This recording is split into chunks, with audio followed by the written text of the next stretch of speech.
ನಾವು ನನಗೆ ಮುಖ್ಯಮಂತ್ರಿಗಳು ಒಂದು ಕ್ಯಾಬಿನೆಟ್ ಸಭೆ ಮಾಡಿದ್ರು.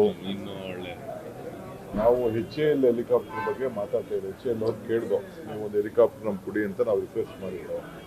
ನಮ್ಮ ಸ್ಟೇಟಿಗೆ ಬೇಕು ಅಂತ. ಅವ್ರನ್ನ ಸ್ವಲ್ಪ ಲೇಟ್ ಆಗ್ತದೆ ಅಂತ ಹೇಳಿದ್ದೀವಿ. ಅವ್ರಿಗೆ ಹೇಳಿದ್ದೀವಿ, ಅವರೇ ಇದೆ, ಅವ್ರು ಮಾಡ್ತಾ ಇದ್ದಾರೆ. ನಾನು ರಾಜನಾಥ್ ಸಿಂಗ್ ಅವತ್ತು ಏರೋ ಶೋ ಬಂದಾಗ ನೋಡಿದ್ದು, ಚೆನ್ನಾಗಿತ್ತು. ಅವರು ಅವರೇ ಮೇಂಟೆನೆನ್ಸು, ಅವರೇ ಇದು, ಮತ್ತೊಂದು ಯಾವುದು ಕಾಂಪಿಟೇಷನ್ ಇಲ್ಲ. ನಮ್ಮ ಸರ್ವಿಸ್ ಕೊಡಿ, ನಿಮಗೆಲ್ಲ ಜಾಗ ಕೊಟ್ಟಿದ್ದೀವಿ ನಾವು ಅಂತ ಅವ್ರಿಗೆಲ್ಲ ರಿಕ್ವೆಸ್ಟ್ ಮಾಡಿದ್ದೀವಿ.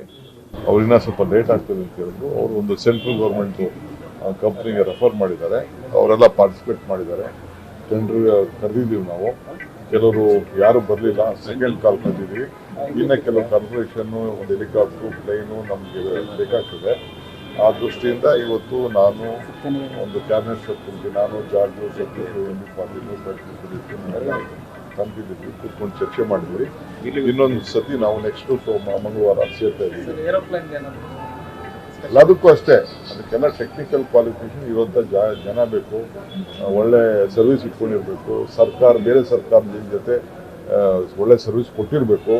ಅಂಥವ್ರು ಮಾತ್ರ ನಾವು ಇದಕ್ಕೆ ಮಾಡ್ತಾ ಇದ್ವಿ. ಸುಮ್ಮನೆ ಯಾರನ್ನೋ ಎಲ್ಲ ತಿಳ್ಕೊಂಡು ಮಾಡೋಕ್ಕಾಗಲ್ಲ. ಯಾಕೆಂದರೆ ಸೇಫ್ಟಿ ಭಾಳ ಇಂಪಾರ್ಟೆಂಟು ಮತ್ತು ಸರ್ಕಾರದ ಹಣದ ಇಂಪಾರ್ಟೆಂಟು. ಖರೀದಿ ಮಾಡೋಂಥ ಪ್ರಶ್ನೆ ಇಲ್ಲ.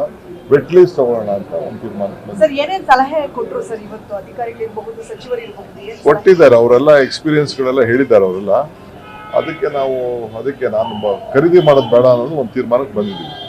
ಬಾಡಿಗೆ ತಗೊಳ್ಳೋದು, ಗಂಟೆಗೆ ಇಷ್ಟು ಅಂತ ಅಂದ್ಬಿಟ್ಟು ಅವ್ರಿಗೆ ಕೊಡೋದು, ಅದಕ್ಕೆ ಟೆಂಡರ್ ಕರೆಯೋದು ಅಂತ ಮಾತಾಡ್ತಾರೆ. ಖರೀದಿ ಮಾಡೋ ಪ್ಲಾನ್ ಇದೆ ಸರ್. ನ್ಯೂಸ್ ಫಸ್ಟ್, ನಿರ್ಭೀತಿಯಿಂದ ನಿಮ್ಮ ಪರವಾಗಿ.